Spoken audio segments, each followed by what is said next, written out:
Hello, everyone. So I am Melanie Hayes, and I am a school counselor, high school counselor at Norman High School, and I am the current advocacy chair for the Oklahoma School Counselor Association.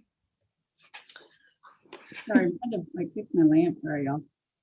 I'm Sally Tilley. I'm a middle school counselor in Elgin, and I am the social media chair for the Oklahoma School Counselor Association. Sally and I share a passion for advocacy, and so we just kind of fell into really presenting different places together about it. Some of you may have attended some of our Zoom sessions that we were doing during quarantine, or a recent webinar we did kind of on the same topic. So go ahead and just jump in here. All right. Melanie and I are always very what's the word? We're very informal. So yes, sometimes we just chat and sidebar, but it's okay. We'll be back. And we are watching the chat, so feel free to throw questions in there, and we'll talk about them throughout the presentation. Okay, so to begin with, why is advocacy important? So one of the things I think we didn't necessarily mention this the last time, but I feel like it's what we meant. But when we're talking about advocacy and advocating for the school counselor role, we're centering that around the national model and working towards that goal. So advocating for your role to look more like what ASCA recommends that we should be doing and how we can be helping kids the most effective way in that method. So what does that mean? Why is it important? Becoming an advocate ensures that stakeholders understand our role and the importance of a comprehensive school counseling program. One of the quotes that I found that I thought was really good and really kind of, Melanie, that's something we've both talked about. If you are not defining your role and what that looks like and what you should be doing, then someone else will. So do you want someone who does not have our training, our expertise, our level of knowledge, defining what we should be doing when we know what we should be doing? Absolutely. And that honestly is, like, to me, step number one in advocating for the role of the school counselor is that you better make sure yourself that you know what the true role of a school counselor is. So familiarize yourself with the national model. Absolutely. And then came out got the national model. Yes. And then step two is educating other people about the role of the school counselor. So I feel like a lot of us kind of view advocacy as almost like a dirty word, like, because school counselors, we don't like to self-advertise. Sorry guys, I forgot I was going to pause. Sally's bell at school, it sounded like an alarm. I was like, what's happening? That is jarring. But so yes, so knowing the model, know your role, and then educate other people about your role. It's really simple like that, because I even was scared when I first thought about advocacy and what all that entails.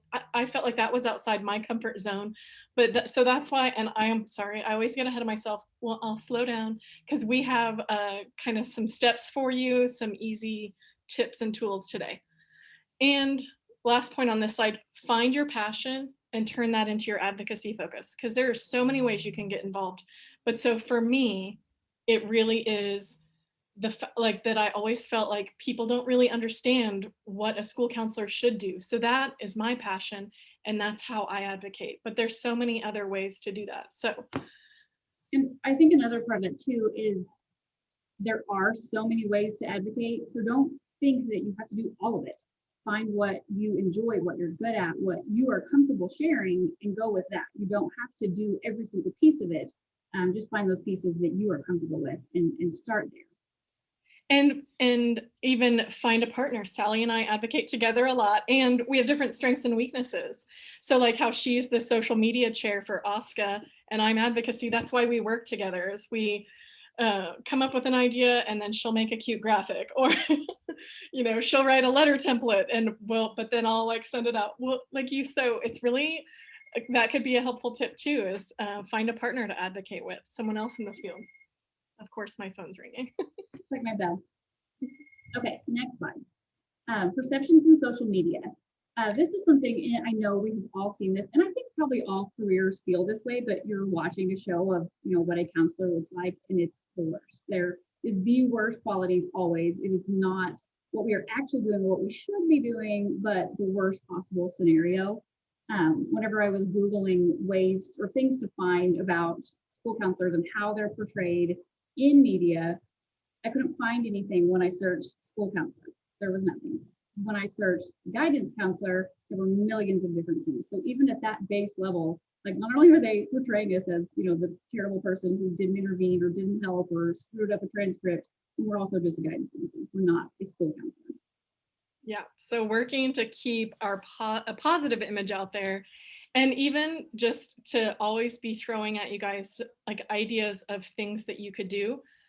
In my district, I kept seeing the terms guidance counselor. I mean, from like on different websites, or even on our board agenda when they were hiring someone new, it would say guidance counselor. A job posting, the description said, guidance counselor. And so I reached out to our personnel office and our director of counseling, and I was like, what do we need to do to update that language? And I was a part of that solution. So again, you might not have thought of that as a way to advocate, but that is trying to ensure that people are using that proper language. What's next? You had put on there about Michelle Obama's memoir, and I haven't read that yet, but it is a good book, so I wanted you to talk about that too. So in Michelle's book, we're on a first name basis, we're friends. In Michelle Obama's book, she talks about visiting with her school counselor when she was in high school, and that her counselor told her that she was not, I think it was Princeton she went to, right? She was not Princeton material, and that she should like lower her expectations with her college application process. And of course she got in and she killed it. But she talks about that in her book. So again, just another example of the negative press. She's obviously a champion for us now. And, she knows that we're always trying to do better. So. And it mattered enough to her to include that in her book. I mean, that's so huge that was important enough, or kept stuck with her so much that all these years later, she still wrote about it. Yeah, and I have read the book, and she was even at like a higher end, like I want to say it was like a charter school for high achieving college bound students. So I was just really floored. And her brother, who's older than her, was a student at Princeton, and so at the time, and so I just am floored that counselor said that to her. So we're always kind of, I guess, playing catch up on the crimes of the people behind us, I guess, and the way that we are portrayed. There's that bell again. Okay, now I won't have any more bells. I'm good.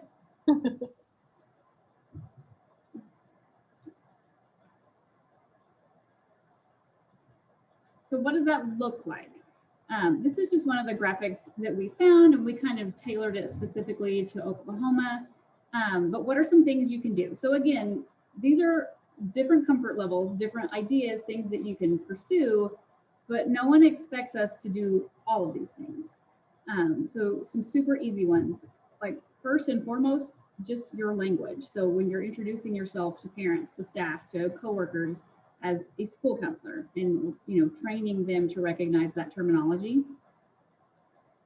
Some of the other things that I have done, and I have a brochure that I give out to like open house or whatever, whenever we have parents come in, sharing that with them with what my national model program, I mean, I do not have a national model program, but I'm working on it.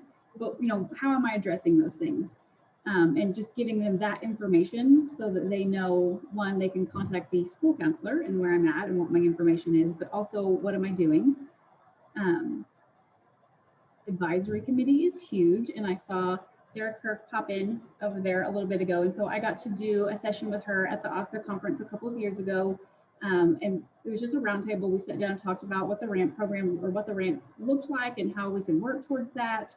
And that's, is it recognized ASCA model program? Yes. Okay. And one of the things that really stuck out to me was the advisory committee, and that is, like Melanie said, we are not self-promoters. So you really have to look at it as a program. I'm promoting my program. I'm promoting what we're doing as a school. and what my role in that is, but it's also kind of bragging on what you're doing and what you're able to accomplish based on what your goals are. So how are you making a difference? And those are super easy things, and a lot of us are already doing that, but it's just setting it up in a format that is following the ASCA guidelines. Absolutely. So when we're looking at this chart as a whole, that's where I wanted to say, like, from the beginning of the presentation, you're likely already doing some of these things. And we just want to challenge you to take it just a little bit further. So you've got kind of a menu of items here. Find something else that you think looks like something, well, I could do that. I didn't think about that. And, big, huge goal for all of us should be working towards a RAMP, the Recognized ASCA National Model Program. And with that advisory committee, I've sat on a lot of other counselors' committees, and that's a great idea too. If you're wanting to get started on that, ask to sit in on someone else's. So a friend of mine, Missy Smith, is elementary counselor, and I'm on her advisory board, and I just attend her meeting. So it's a great way, you want parents on there, other teachers, your principal, to talk about what you're already doing. This term, my focus was on increasing attendance, or intervening with students on the failing list, or limiting the number of office referrals, and using that data to show the good work that you're doing. So again, we're not trying to give you anything new to do. It's just really adding structure to things you're already doing to bring awareness to our role. And sharing that you're doing it. Yes. You are already doing it, but just give that information to other people who can then turn around and brag to other people that you are doing it, giving that information to your parents or your board members, who are then going to talk to their friends and say, the counselor at our kid's school is doing this, because sometimes they have no idea. One of the really cool things, sorry, I talked over you, but I don't know. We were just talking, and so what I use whenever I am creating graphics is Canva. And so Melanie and I were just talking about, how we utilize that. And she mentioned that she has kids use Canva to summarize the lessons that she gives. And I think that is the coolest idea ever. So they are creating graphics for you to share. So the kids are doing all the work, and they're summarizing what they've learned in your class. And Canva makes it so easy to make everything super beautiful. So that's just those little tips, things you're already doing, but then you're getting that information out there for parents and stakeholders also. Yes. In the chat, Sarah mentioned that Superintendent Hoffmeister has talked about the school counselor corps and the budget increase that she's asking in order to decrease the school counselor to student ratio. And how do we recommend that school counselors advocate for getting that funding passed?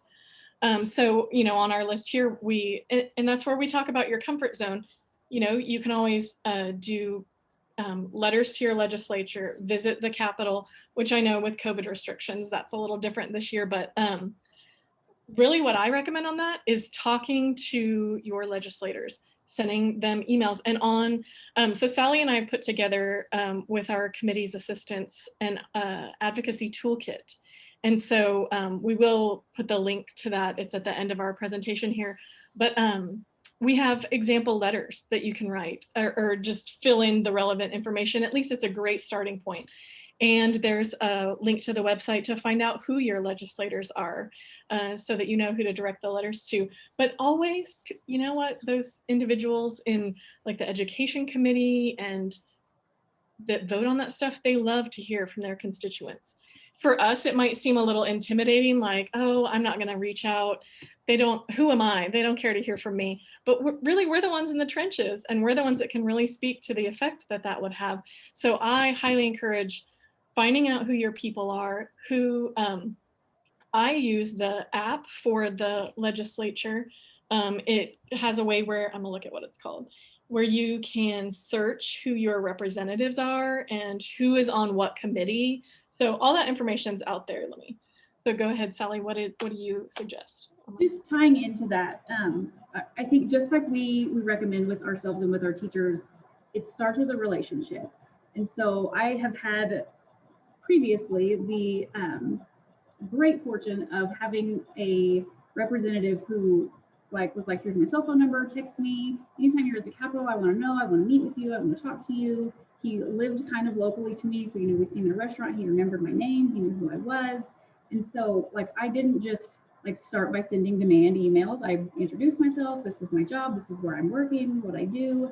I've never worked where I'm a constituent. So that kind of is difficult to overlap. But so this year I have a new representative. My other person retired. And so I had automatically just whenever we started this year, I'd send them an email, introduce myself, tell them, who I am, what I do, what I'm interested in, what I'm advocating for. You will hear from me again because these are the things that are important to me. And his instant response to that was, well, I would love to come to your school. And anything like that. And so kind of bringing that even back to your advisory committee, invite them. And if you're doing it via Zoom, they can come in. I know a lot of us have restrictions on visitors on our campuses, but they can come in on phone or they can come in on a Zoom meeting and still see what you're doing. And they're still getting that information about why what we're doing is important. And it's not for us. We're not asking for us. We're asking for our kids, their kids, our community. So including them in those little things like that so that they can be involved as well.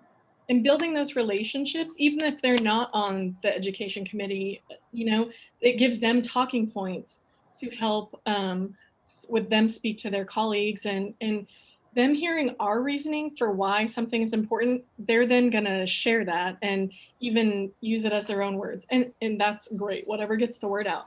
And just like when OSCA did a day at the Capitol last year, and we did a literature drop where we went around to all the different offices, introduced ourselves, and gave them some information about why the school counselor ratio is important and what the role of a school counselor is. So just sharing information and building relationships is so important. If this is something that you're interested in, so I highly recommend getting that app. So it's the Oklahoma Legislative Guide. And you can then search, bills that are current. You can see who your person is. You can search it'll tell you what committees they're on. So if that's something you're interested in, I highly recommend that app. It's just called the Oklahoma Legislative Guide. Right, what else we got? Oh, also getting involved. So join your state organization of OSCA, join the national organization, ASCA, try to get on committees. We welcome you at the state level. We need all the help that you're willing to give. And then even at the national level, they often will send out requests for people to join committees, or even when they're posting a new position statement, they want feedback. Just make your voice heard. So get involved. And I think for me, this has all been kind of new. I became a committee chair last year, but just the growth from getting more involved as a professional. I mean, that I've learned so much just from becoming involved more in ASCA, and just the amount of knowledge that is shared, and just being able to network with other people who are doing the same things. I have learned a lot in the last year since I've become a lot more involved.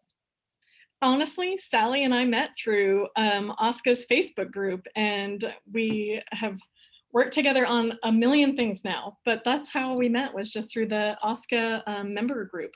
So use those social media things to your advantage. Absolutely. And this, this is a chart. I don't know. This chart is also on the toolkit. So, if there are things that you're interested in, you can always come back to it there. So we kind of just divided this into those stages. So how can you advocate within your building? And so again, educating on your role, and that's not being pushy or being ugly about it. It's this is what I should be doing. These are the things that I should be doing, and you're sharing that with everyone within your district. Making sure that your signage, like outside your office, says school counselor or your name badge, all of those things, including that correct terminology. Create a program that aligns with the ASCA national model. Being visible. So I had a boss once who, before I was a counselor, said anytime you were in the hallway, you always have a folder and a clipboard and you walk fast so that it looks like you are working really hard. And I said, okay, that's great. But talking to your teachers, talking to your students, introducing yourself to parents, and just being visible and out there, going to their school events, not every single thing, but just being seen and being visible. Presenting your data again at those advisory meetings, or even just at your faculty meetings. Or like I did a survey beginning of the year We're not having meetings this year just because of everything, all the restrictions that we have. So I just shared that out in an email. Like, these are the things that I'm seeing. I sent out like a summary of my needs assessment. And also the biggest thing, not maybe not the biggest, I don't know, but a big time to advocate for that is National School Counseling Week. Utilizing that week to advocate. And I know that it's great to be appreciated and to get that feedback from our coworkers, but that is a huge time that you can share with them what you're doing, what your goals are, what you want to do, what you want your program to look like. And so really utilizing that time to like go over and over and over what a school counselor does and how you can be better at that and how your school can be better. Yeah, it's not an appreciation week. Think of it as an advocacy week. So focus, and ASCA gives us great tools on that. And Sally's got some examples here of things that can be done. And it's a time to maybe take each day and focus on a different aspect of your job and shining a spotlight on the different services that you offer. So again, because like we said at the beginning, we're horrible at being cheerleaders for ourselves. So don't think of it that way. It's advocacy week, not appreciation week. And I was gonna say what Sally was saying before.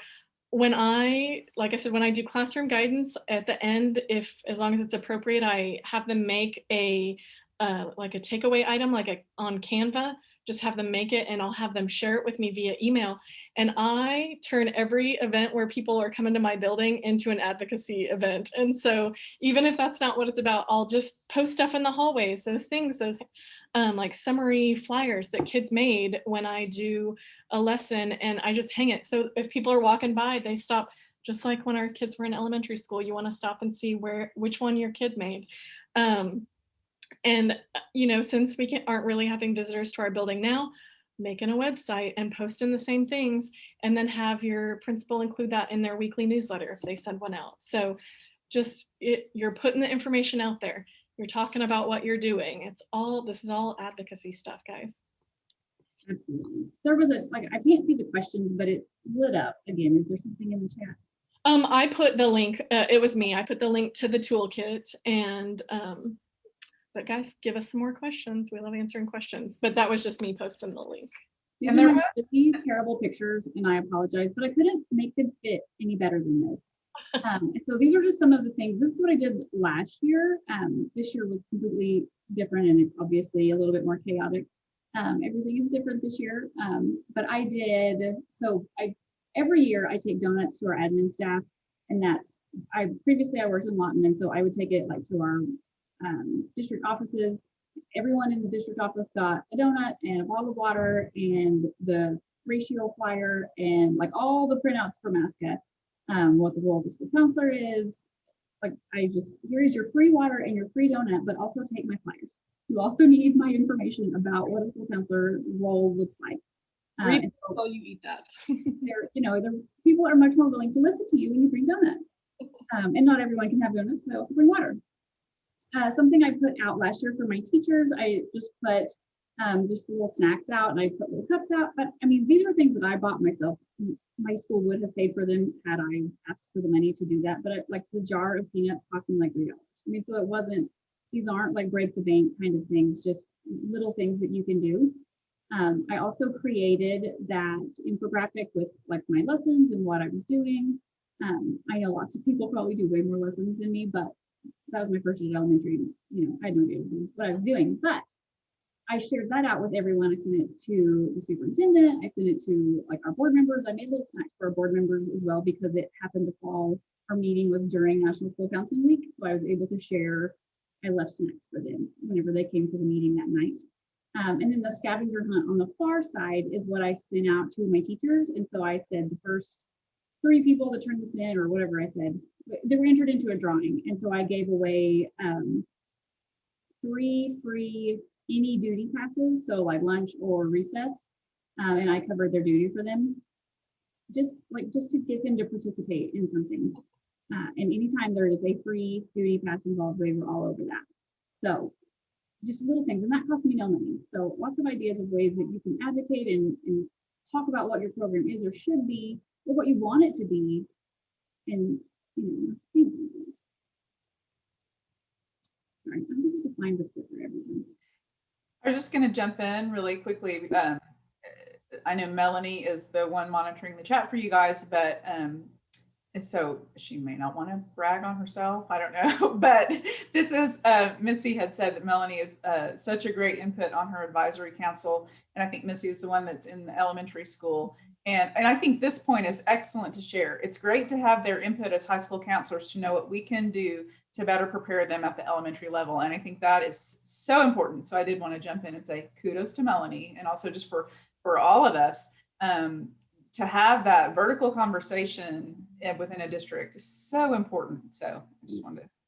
Absolutely. And even, I mean, that goes even for middle and elementary and middle and high, just, yeah, that vertical conversation. And it can inspire you for what to do at your site, knowing what's being done before. Okay, I can build on that, or I'm glad I know that you do that, so I don't have to touch so heavily on it. So yeah, absolutely. And I have seen, I'm in tons of different counseling groups online, and I have seen people like advertising that, like, hey, I'm having my advisory council on Zoom on such and such day if somebody wants to watch or, join in. And so you can, not just join other people's, but offer for people to join yours if that's something that you're interested in. I think as counselors, we can all kind of network and share that information and work with each other on that as well. Okay, so advocating locally. The chart we gave 3 different levels. So on your local level, in your building, in your district, make sure that all of those important people, your board and cabinet, all those people hopefully know your name, know who you are, what you do, what good things you're doing at your site. Share that data. If you've got an advisory council and you're putting together data to show the effect that you're having, make sure and share that with your board members, with your curriculum coordinator, all those people you think might have an interest. Attend board meetings. Again, with COVID, it might be limitations to that, but in a normal year, Right. again, just get your name out there, get your face out there for school counselors, not necessarily for Melanie Hayes, but for the school counselors. Right. Be just a face and a voice for your whole district profession. Right. And just to kind of share a story along those lines. So whenever I did take my infographic over last year with Miss Max for our board meeting, one of my friends is also friends with a board member, and she had commented to her, like, this counselor at your school did this, like, does she need money? Does she need money to buy things? And so just sharing that information out, very quickly came back to me that, they thought that was a good idea. They liked the information that they got. Can they do more to help? And so it's, again, you are advocating for your students, for your role, and also, like Melanie said, for the profession as a whole, not just us individually, but across the board. How can we all be moving forward towards the program that helps our kids globally the best? And also presenting at board meetings, if your board meetings are set up that way where you can go in and share some of that data or share that information. A lot of times they are like live broadcasted, so you can really get a lot of people involved in that if you're able to do that. Yeah, and just honestly, just ask. Like, they might be like, well, this month it's not really appropriate and we got a full agenda, but I'd love to hear the great things you guys are doing over there. How about our February board meeting?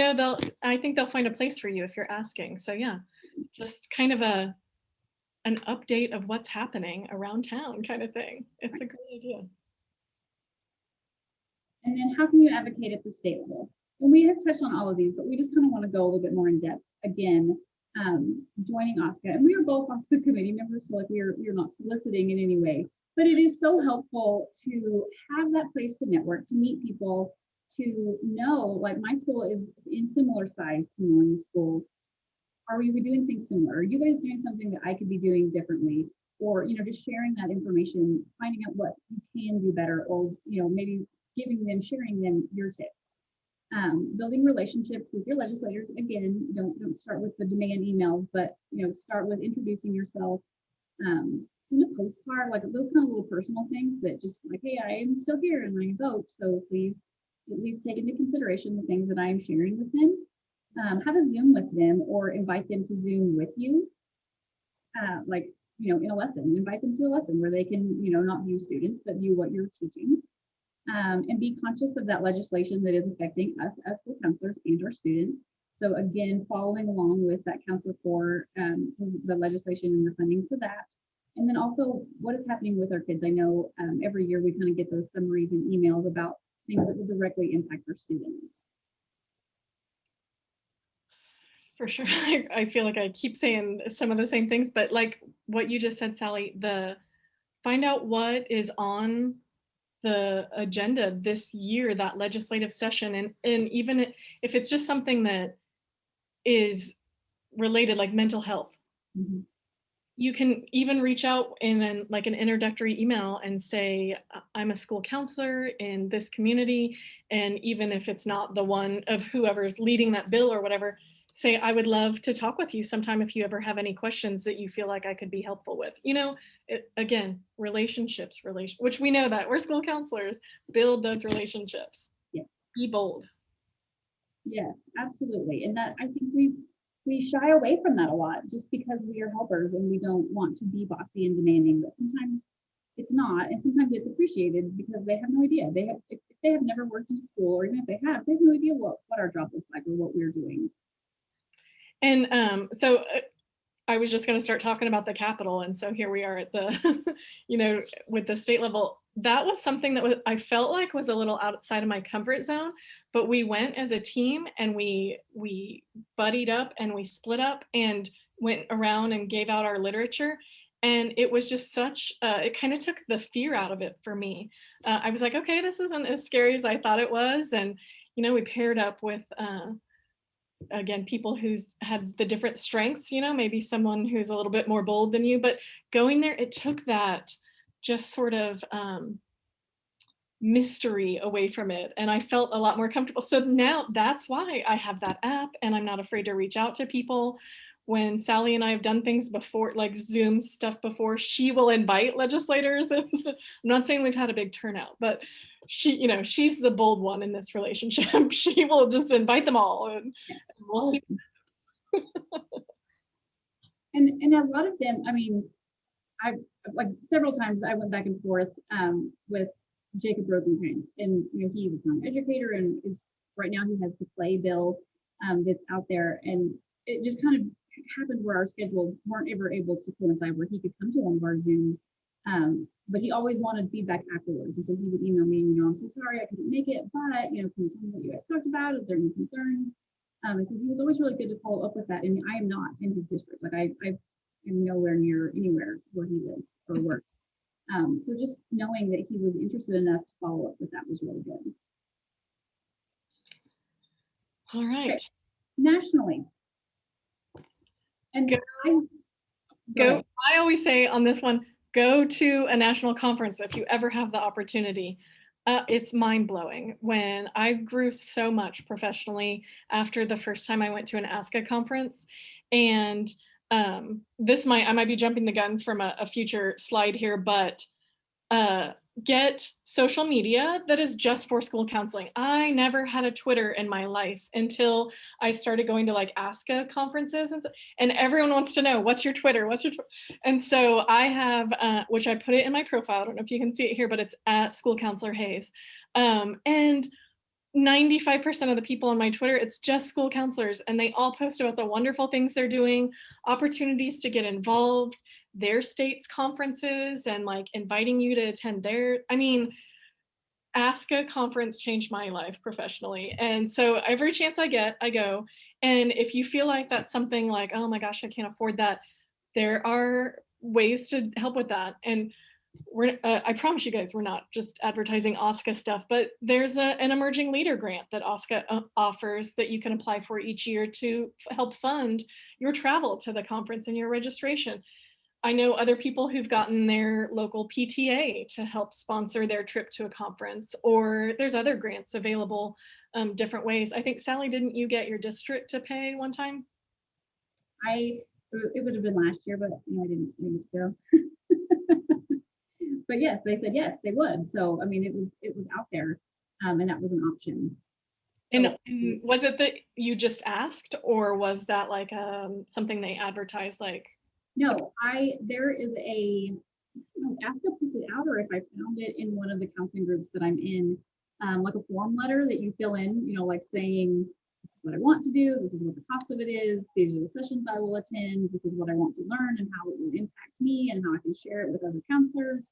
And it was just a form letter requesting that. Oh, did we post that on the toolkit?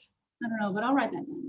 Or I think we maybe posted it on the school counselor Facebook group, but we can add it to that, to the toolkit.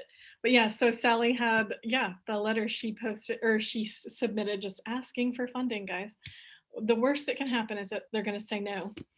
Someone asked in the chat if there's a job board for Oklahoma school counselors somewhere. That is something in the past that we have also done on our OSCA Facebook group. But does anyone else know if there's like a specific website? It's been so long since I've job hunted that I don't know current job stuff. Anyone know? I do not. So I believe that the State Department has actually got something that they've put together. I think it's live now. And so it would be for anything, but I'm sure you can sort by school counselor to look for positions throughout the state.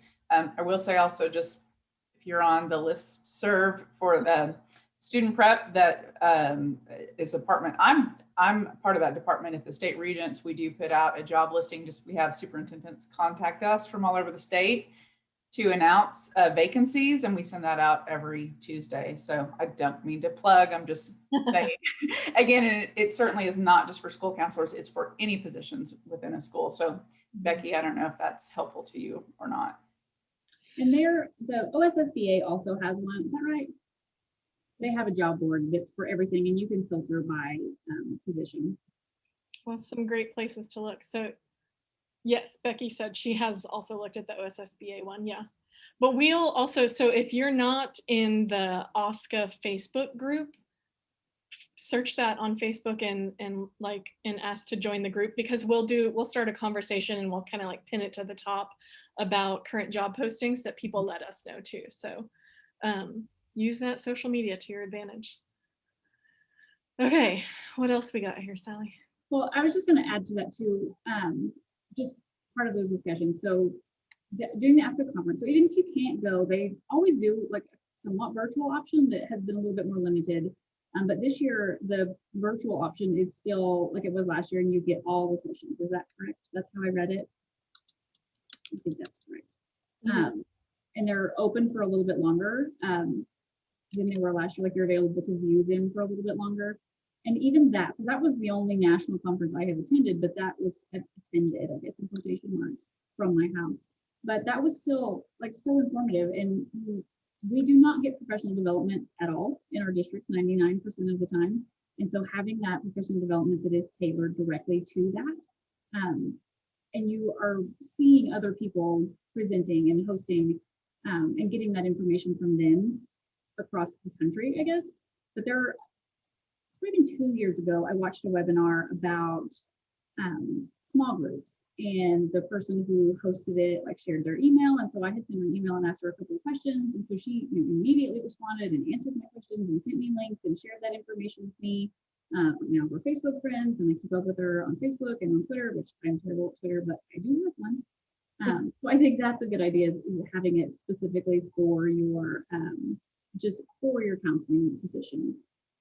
Like I know even Missy, maybe I'm throwing you under the bus here, but I mean it in the best possible way. Missy has an Instagram that's for her counseling, and I think Sarah does too. And so just another place and way to share that information out there, but it's also a great way to network and to get that information from colleagues across the country. Absolutely. So, I mean, that's one of the biggest takeaways, yeah, from like state or national conference is those networking things. And you got to remember that they're in the trenches just like you are, all those people presenting. And so I have definitely reached out and gotten, they're so generous to share their presentation or their handouts or, things that have worked for them and have not. And they're like, don't do this. Or this did not work for me, but it might for you. So answering questions. I mean, they're just sharing their knowledge. Even if it's not resources, it's still huge. And it is kind of easy to forget or to remember, I guess, that that they are doing this job too. They're not just, paid presenters somewhere. They are school counselors who are actually working and doing our job. And it's so great to learn from them. And I will also say that I am wonderful with the relationship building, and that is something that I really do enjoy doing with my local legislators. I am terrible at that. Federally, they just feel like disconnected. They feel much further away, obviously. And so that is something that I definitely need to work on, but I do think that that's important too, just because at the federal level, it's so much more impactful, or I guess it can be. So reach out to them as well. Just start those relationships and share your information there too. I just wanted to jump in, and I apologize. I'm going to let you all know, make sure you know that we have 8 minutes left. Okay. What else we got here? We're on our last slide. Yay, that worked out well. Yes. Okay. So the toolkit, I did put the link in the chat, and you will find everything we talked about here today and so much more on that toolkit. So also, Sally and I have done, like I said before, a similar presentation to this before, and there's a link to it on that website. So feel free to share that with whoever might be interested. And what else, Sally? I was looking at the toolkit now to see what else we got. To see if we missed anything. Yep, so there's handouts galore on the toolkit, more than what we've included here today. So also, please feel free to reach out to Sally or I anytime, even like if you want advice on an issue, maybe that, like how I said I was advocating at my district because I kept seeing the term guidance counselor everywhere. You know, I would love to help anyone, just give advice, talk about our own personal experiences. Or if you have something that's on your mind that you want to advocate about, we can help brainstorm the best way to attack it. Who can help you? Let me connect you with someone else I know in your area, like if you're in a different part of the state or even outside of Oklahoma. And we love to share ideas. So even if you guys have an idea of something we should be doing for advocacy, we're always looking to grow the work that we're doing. Absolutely. And I think that we're such a diverse state that what I'm doing is not going to apply to what someone else is doing, but maybe vice versa. Like maybe they can give me information that is working for them, or what has worked for them in the past. So I think being able to share those ideas just across our populations are so different. I mean, I'm now working in Elgin. I was in Lawton, and the 10-minute drive is a huge difference in everything and how we do things differently. So you can always share with people. Well, thank you guys so much for joining us today. I hope that something that we said was impactful for you and you can take something away and apply it where you are in your comfort zone. So absolutely. If you have any questions, we will be here, but we appreciate you guys coming. Everyone, please be sure to, when you leave this session, remember that we have a closing session at 2:30. You'll just hop back on the agenda and be able to click on that session. And we're happy to leave this open for a few minutes to see if anyone has any questions.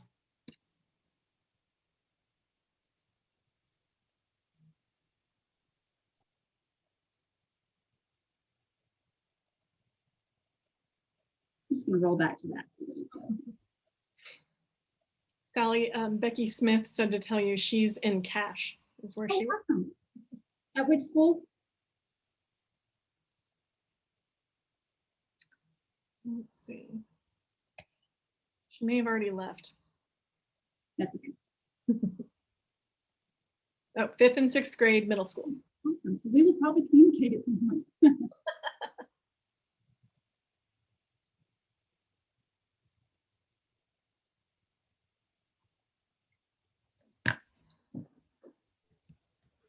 Thank you, Sally and Melanie. That was so good. Thank you. Thanks for all your support and everything you do. We appreciate you. Of course. I have a couple things I want to chat with you guys about at some point, either after this or another time. It won't take long. I just want to chat about the school counselor corps quickly while we're thinking advocacy. Yeah, absolutely. I'll wait and see if anyone has any other questions. There, I'm monitoring the Whova. I haven't seen a question. There was a thank you on the Whova app from Anna Robbins. So just letting you know. Thanks.